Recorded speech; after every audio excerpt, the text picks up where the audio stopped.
వాళ్ళు ఫోన్ చేస్తే ఇంటికి వచ్చినాక మా పిల్లలు ఇంట్లోనే ఉన్నారు.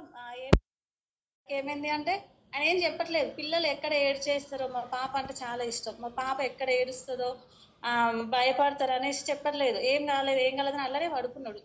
అప్పుడు మళ్ళీ నేను నైట్ వర్క్స్ కల్పించినాక అప్పుడు పడుకున్నాడు.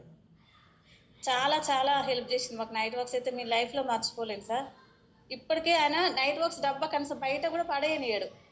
నిన్న ఇల్లు దులుపుతుంటే బయట పడేసినందుకు, నైట్ వర్క్స్ డబ్బా పడేయకు, నువ్వు ఏది పడేసినా నైట్ వర్క్స్ డబ్బా పడేయకు. అంత ఇష్టం సార్ ఆయనకు నైట్ వర్క్స్ అంటే. ఎందుకంటే మా లైఫ్ని, మా హస్బెండ్ లైఫ్ని నిలబెట్టించింది మా పిల్లలకి, మాకు. అంటే తనకున్న కోపం, ఇరిటేషన్ ఇవన్నీ కూడా చాలా నార్మల్ అయిపోయినాయి సార్. అసలు మాకు, నేను దేనికోసం వచ్చినా కానీ హెల్త్ అయితే చాలా, మేము మా ఫ్యామిలీ మొత్తం మేము న్యూట్రిషన్ తీసుకుంటాం. నేను, నా పిల్లలు అందరం. డబ్బులు ఉన్నా లేకున్నా కానీ మా ఇంట్లో బ్రేక్ఫాస్ట్ అయితే ఉంటుంది సార్. మాది మెడికల్ బ్యాక్గ్రౌండే, కానీ ఇంతకుముందు మా ఆయనకున్న ప్రాబ్లమ్స్ ఫేస్ చేసినప్పుడు హాస్పిటళ్లలో మేము ఫేస్ చేసిన ప్రాబ్లమ్స్కి, డాక్టర్ బ్యాక్గ్రౌండ్ అయినా ప్రాబ్లమ్స్ ఉండవని కాదు, చాలా ప్రాబ్లమ్స్ ఉన్నాయి ఆయనకి. ఎందుకంటే ఎవరు లేరు మేము హాస్పిటల్ ఉన్నప్పుడు. మా పిల్లల్ని చూసుకోవడానికి ఎవరు లేరు. అంటే నేను మా పిల్లల్ని మా చెల్లె వాళ్ళ ఇంట్లో ఉంచి నేను ఒక్కదాన్నే ఉండేదాన్ని ఆయన దగ్గర. అంటే నా ఇంటెన్షన్ ఏంటి అంటే, అసలు హాస్పిటల్కి పోవద్దు ఎవ్వరు, హాస్పిటల్ గడప దొక్కొద్దు. ఎందుకంటే హాస్పిటల్ చాలా కాస్ట్లీ అయిపోయినాయి.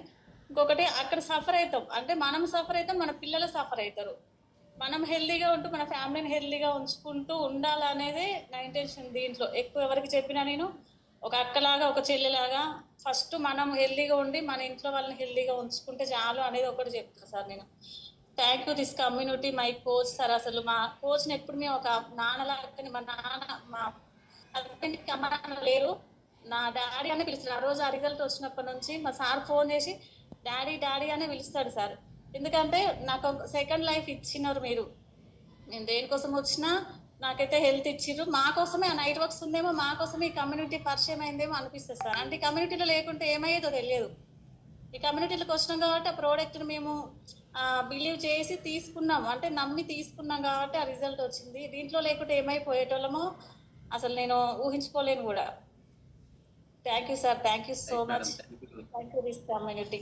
Thank you very much madam. Amazing results me